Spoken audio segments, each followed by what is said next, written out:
आप सभी को मेरा नमस्कार। मैं अंकिता बोखंडी और आप देख रहे हैं लोक सहिता। आइए नजर डालते हैं उत्तर प्रदेश की विशेष खबरों पर।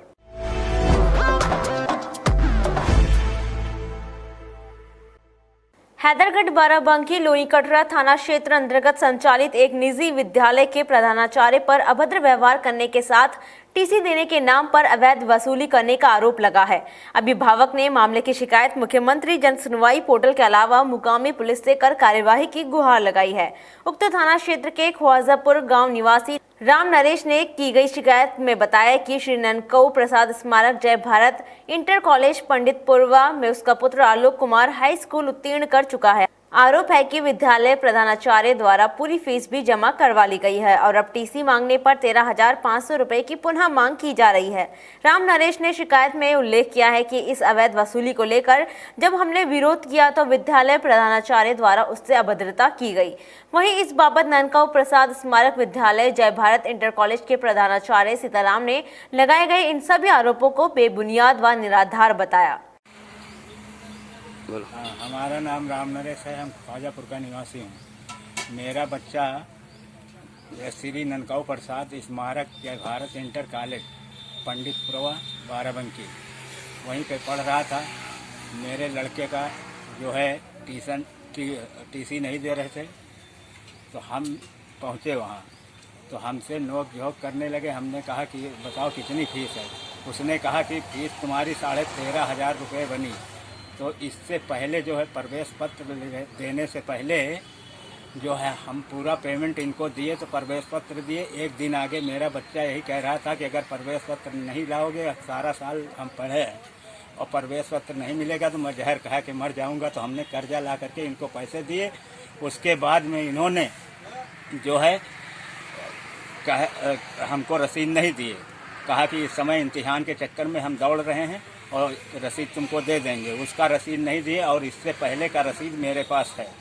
मेरा नाम आलोक है। मैं ख्वाजापुर का निवासी हूँ। मेरे गांव के पास में एक पंडितपुरा गांव है जहां पर कक्षा 5 तक मान्यता प्राप्त है। स्कूल का नाम है श्री ननकऊ प्रसाद स्मारक जय भारत इंटर कॉलेज पंडितपुरवा त्रिवेदीगंज बाराबंकी, जिसमें कक्षा 5 तक मान्यता प्राप्त है। हमको ज़बरदस्ती बुलाकर पढ़ाएं हाई स्कूल तक। उसके बाद में मार्कशीट टीसी लेने गए तो स्कूल में धमकाया और कहा कि हमारे स्कूल में पढ़ना पड़ेगा इंटर तक, और इंटर तक की मान्यता प्राप्त है। लेकिन मार्कशीट टीसी हम बोले कि दे दो, हम अलग कहीं पढ़ लेंगे। लेकिन वो धमकाए, बोले कि अलग नहीं पढ़ना है, यहीं पढ़ना है, नहीं तो तुम्हारा भविष्य बर्बाद कर देंगे। बाराबंकी से सुधीर शर्मा की रिपोर्ट।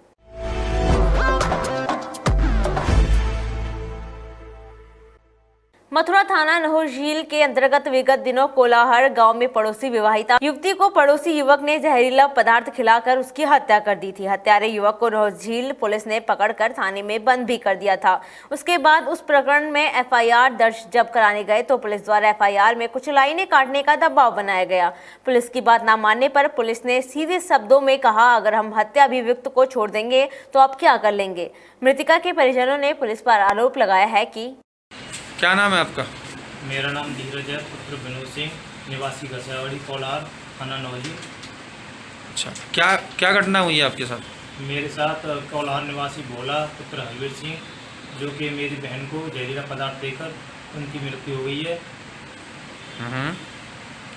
अच्छा, फिर क्या हुआ? थाने पे आपने शिकायत की इस विषय में? हाँ, थाने पर इसकी कोई शिकायत नहीं दी गई है।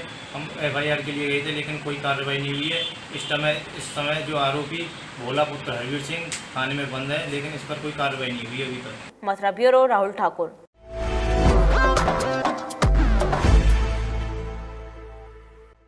बलदेव में हाईवे पर कट व विद्युत विभाग की समस्याओं व अन्य समस्याओं को लेकर लगातार चौथे दिन भी किसानों का धरना जारी रहा। चौथे दिन वरिष्ठ जिला उपाध्यक्ष लेखराज सिंह पहलवान की अध्यक्षता में भाकियों की भूख हड़ताल है, जिसके साथ साथ श्रीकांत शर्मा व मुख्यमंत्री के नाम खून से पत्र लिखा जाएगा। भाकियों जिला अध्यक्ष राजकुमार तोमर का कहना है कि जब तक ऊर्जा मंत्री श्रीकांत शर्मा हमारे बीच आकर हमारी समस्याओं के समाधान का आश्वासन नहीं देते थे, तब तक धरना प्रदर्शन जारी रहेगा। मथुरा ब्यूरो राहुल ठाकुर।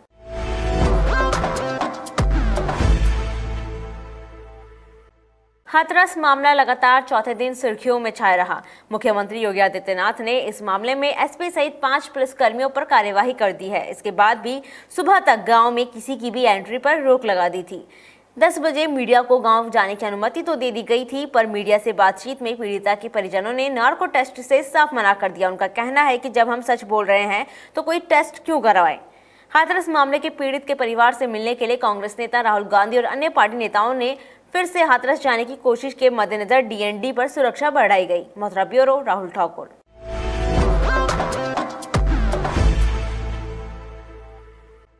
प्रदेश की ध्वस्त कानून व्यवस्था को लेकर समाजवादी पार्टी के पदाधिकारियों एवं कार्यकर्ताओं ने गांधी जयंती के अवसर पर गांधी प्रतिमा के समक्ष सरकार के खिलाफ मौन सत्याग्रह किया। 2 घंटे तक सपाई मौन सत्याग्रह पर बैठे रहे। तत्पश्चात प्रदेश सरकार के खिलाफ कहा कि प्रदेश की कानून व्यवस्था ध्वस्त हो गई है। एक के बाद एक बलात्कार की घटनाएं सामने आई है। अपराधियों में खौफ नाम की कोई चीज नहीं रह गई है, क्योंकि सरकार के इशारों पर मामलों को दबाने का प्रयास किया जा रहा है।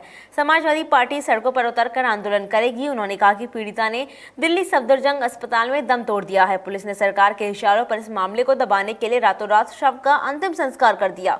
पुलिस का यह मानवीय चेहरा सबके सामने है। उन्होंने कहा कि दरिंदों को सख्त से सख्त सजा मिलनी चाहिए, जिससे आने वाले समय में दोबारा इन घटनाओं की पुनरावृत्ति न हो। किए और उसके बाद हाथरस में आपने देखा मनीषा वाल्मीकि के साथ जिस तरह से दरिंदगी की गई, उसका रेप हुआ और रेप के बाद 4 लड़कों ने उसको गला काटा और उसको मार दिया। और इसी प्रकार आपने देखा अभी ललौली में हमारे यहाँ 6 साल की बच्ची के साथ रेप हुआ है। वो सदर हॉस्पिटल में भर्ती है और उसको रेफर किया है इलाहाबाद के लिए कि वहाँ से उसकी मेडिकल होगी। लेकिन हमारे समझ में ये नहीं आ रहा है कि माननीय प्रदेश मुख्यमंत्री जी और प्रदेश के प्रधानमंत्री जी देश में इस तरह से महिलाएं सुरक्षित नहीं है, इस तरह उत्पीड़न हो रहा है, महिलाओं के साथ छोटी सी बच्ची के साथ रेप हो रहा है। आखिर ये कब तक ऐसा होता रहेगा? जो शासन सत्ता में होता है उसकी नैतिक जिम्मेदारी होती है। जब एसपी व्यापारी की हत्या कराएगा, जब दलित महिला जो वाल्मीकि समाज की थी उसके साथ गैंग रेप होगा, उसकी रीढ़ की हड्डी तोड़ दी जाएगी, उसकी जीभ काट ली जाएगी, उसकी गर्दन तोड़ दी जाएगी कि सर उठा के न चल सके, अपने पैरों न चल सके, जबान से बोल न सके, जीभ काट ली गई।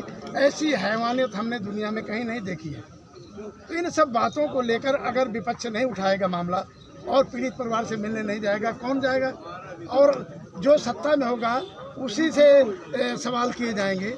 फतेहपुर से विनय कुमार की रिपोर्ट। खबरों का सिलसिला आगे भी जारी रहेगा। आप बने रहिए हमारे साथ, देखते रहिए लोक संहिता। नमस्कार।